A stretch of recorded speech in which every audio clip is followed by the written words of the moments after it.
À Femmes de sport, on va vous parler d'un gros tournoi de tennis qui se déroule actuellement au Saguenay.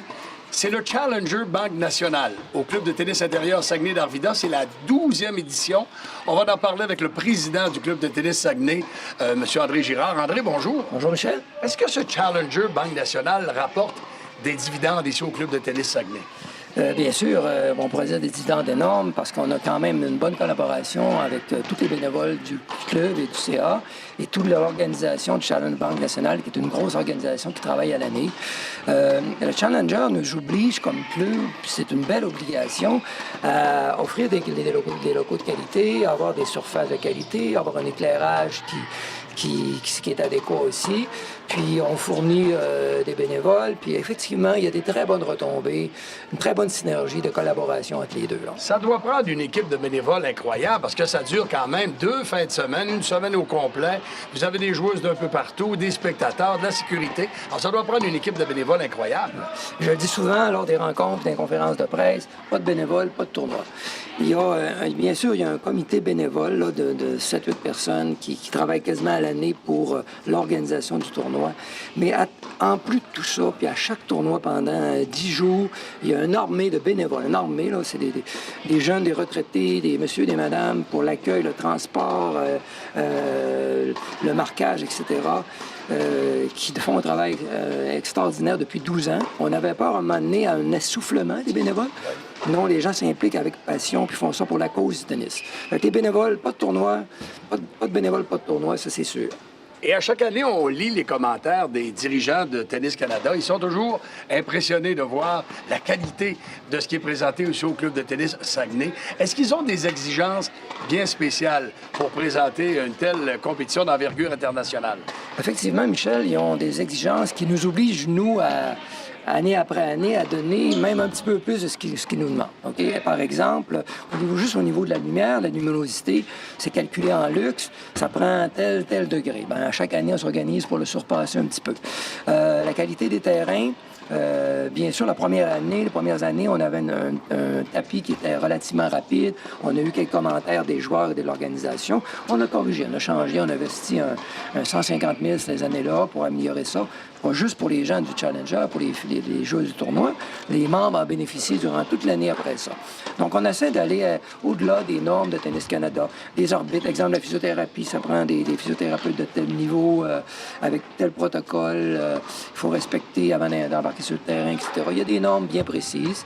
Les terrains, la qualité, les officiels, etc. Oui, il faut respecter ça.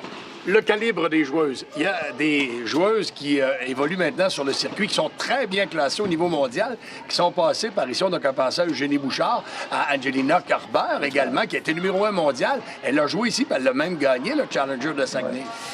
Écoute, nous, on reçoit des joueuses habituellement entre 100 et 250 au monde, qui viennent de partout dans le monde. C'est un tournoi international, là. Amérique du Sud, Russie, Europe, États-Unis, Canada. Puis, ils viennent bien sûr chercher des bourses, ils viennent chercher des points WTA pour améliorer leur sort. Mais si on fait rapidement juste une petite nomenclature des joueuses qui sont passées, qui sont rendues dans le top, qui sont allées dans le top 20 ou top 30 du monde, Kerber, Lisicki, Madison Keys, Eugénie Bouchard, Coco Van de Wey, j'en oublie une gang, là, mais c'est du calibre de haut niveau. C'était vraiment intéressant à voir. Puis ce que les gens ne savent pas, les gens, monsieur, madame, tout le monde de la région, il n'en a pas manqué. C'est un happening là, c'est du calibre international. Là. Et ce qui est agréable, les spectateurs, c'est qu'ils sont tout près de l'action. Lorsque les matchs se déroulent, on est à peine quelques pieds là, de voir ces joueuses professionnelles. À peine quelques pieds. On est collés, on les voit, on voit leur réaction, on voit leur mimique. Non, c'est vraiment... Je m'en profiterai, là, c'est peut-être pas la place, mais d'inviter tous les gens de la région de venir voir ça. Amateurs de tennis, oui, on les a. Mais monsieur, madame, tout le monde, un peu comme à Montréal, qui vont voir le tournoi, qui remplissent les estrades à 10 12 000 personnes.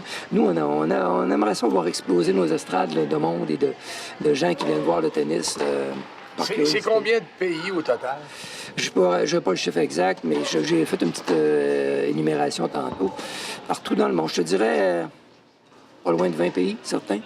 On connaît le tournoi de tennis de Toronto, celui de Montréal, le Challenger à Québec, mais celui de Saguenay, c'est l'un des gros au Canada. Là. Oui. Si on compare dans l'échelle de la valeur des tournois, on a bien sûr les 4 tournois du Grand Chelem. Ensuite, on tombe au niveau des masters. Okay? Comme Montréal est un master, un 1000. Ensuite, tu tombes au tournoi style Vancouver ou que Challenge de Québec.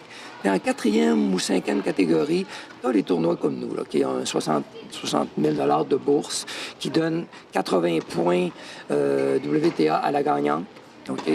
Puis, c'est toute 4e catégorie à peu près dans le monde. Là. Et lorsque le tournoi est commencé, vous pouvez accueillir combien de spectateurs? Parce que c'est quand même pas un aréna, là, mais vous pouvez quand même accueillir beaucoup de monde. On a deux phases d'accueil, 2 phases d'estrade. La première, au début des qualifications, il y a moins de monde. On a une demi des estrades, je vous dirais, entre 400 et 500 personnes. Puis je pense qu'en finale, on pourrait aller jusqu'à 800 personnes.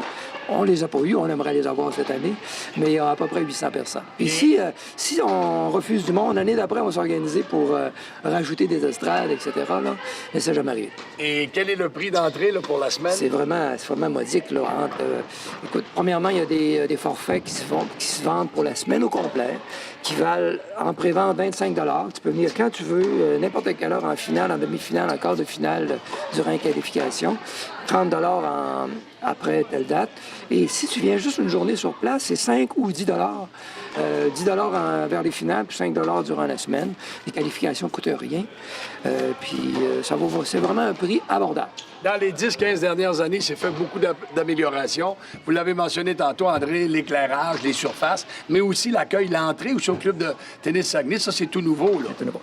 Je vais mettre mon chapeau de président du club. Cette année, on a investi le club de tennis Saguenay et ses membres. On a environ 250 membres. À peu près 150 000 $ pour améliorer l'accueil, améliorer la boutique, améliorer les bureaux de travail. Et surtout, refaire un resurfaçage des 5 terrains pour améliorer encore une fois la qualité de jeu. Les derniers terrains dataient de 7 à 8 ans. Il y avait quelques imperfections, quelques défauts qu'on a corrigés cet été. Donc, on a investi 150 000 pour avoir des lieux physiques, pour mieux accueillir notre monde, mieux accueillir nos membres et mieux accueillir nos joueuses de l'extérieur qui viennent ici. On a un beau club. Là. On est rentré dans la Ligue majeure. Là. Et la présence des joueuses de tennis professionnelles ici au Saguenay, est-ce que ça aide à mousser, à inviter les jeunes à s'inscrire, à s'initier au tennis? Je te dirais peut-être c'est la plus belle retombée. Les écoles viennent voir premièrement le tournoi à tour de rôle. Il y a plusieurs...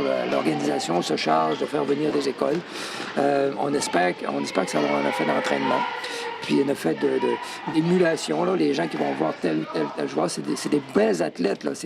Ils sont en forme, et ils sont belles musculairement et physiquement et intellectuellement.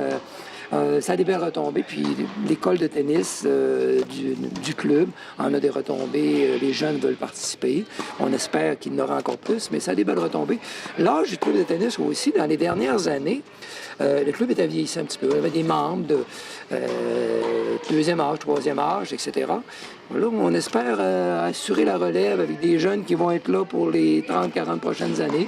Puis je pense que c'est ça qui se produit là. Et pour les joueuses participants à cette 12e classique, il y a des nouveautés pour cette année, là, parce que vous les accueillez de très belle façon ici au Saguenay. Effectivement, puis je vais juste un coup d'œil sur ma feuille. Il y a des nouveautés qui appartiennent à l'organisation du Challenger, dont M. Jean Delisle nous a fait part à sa conférence de presse la semaine passée. Nouvelle surface, diffusion web pour les matchs en soirée. Okay. Les joueuses de l'extérieur qui ne peuvent pas voir leur enfant ou leur fille jouer, ils vont pouvoir suivre ça, les amis, etc., avec des animateurs. Il va y avoir des écrans géants beaucoup améliorés pour que les gens sur place aient une meilleure interaction avec les joueuses. Des entrevues en direct après un match sur écran géant et sur le terrain avec les joueuses. C'est une nouveauté aussi. Des loges VIP surélevées. Okay. Pour les gens qui vont pouvoir s'en procurer. Permis de boisson. Sauf qu'on n'en avait pas avant. On ne pouvait pas aller sur les terrains, dans les estrades avec une consommation quelconque. Cette année, on a un permis de boisson officiel. On a un salon Banque Nationale pour l'accueil des joueuses, l'accueil des commanditaires aussi. Et des choses que je ne peux pas dévoiler encore, mais il y a plusieurs petites surfaces, plusieurs nouveautés que le club, l'organisation se garde pour le tournoi. Alors. André Girard, merci beaucoup. Alors, je vous le rappelle, ce Challenger Banque Nationale, c'est un tournoi pour les professionnels du côté féminin. Ça va se tenir tout au cours de la semaine, ici même, au club de tennis intérieur Saguenay d'Arvida.